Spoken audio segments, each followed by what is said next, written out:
C'est un cadeau de haute volée, un Boeing 747 de luxe pour remplacer le Air Force One du président américain.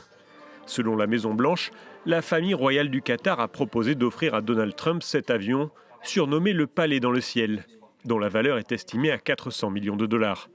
Il s'agirait du cadeau le plus cher reçu par un gouvernement américain. Et certains doutent des intentions du généreux donateur, comme ce sénateur démocrate qui ironise sur un potentiel conflit d'intérêts.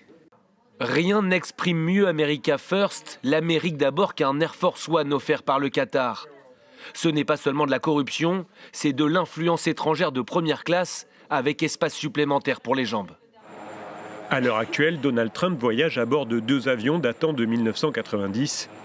Bien qu'il ait fait une demande pour les renouveler lors de son premier mandat, Boeing ne pourrait pas livrer son nouvel Air Force One avant 2027. Le Qatar prendrait ainsi le relais, même si le Royaume n'a pas encore confirmé le don. Il faudrait ensuite l'équiper de technologies de communication et de sécurité. Donald Trump se défend de toute corruption. Vous savez, ce qu'il se passe, c'est que nous sommes très déçus du fait que Boeing prenne autant de temps pour nous construire un Air Force One. Celui qu'on utilise a 40 ans.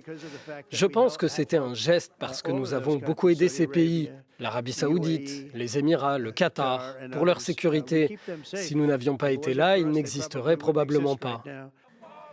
Une association de citoyens américains estime que ce don pourrait être contraire à la Constitution.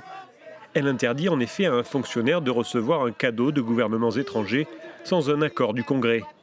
Le bureau de la justice préparerait déjà sa réplique pour justifier de la légalité du don. Le président américain entame cette semaine une tournée au Moyen-Orient et se rendra au Qatar.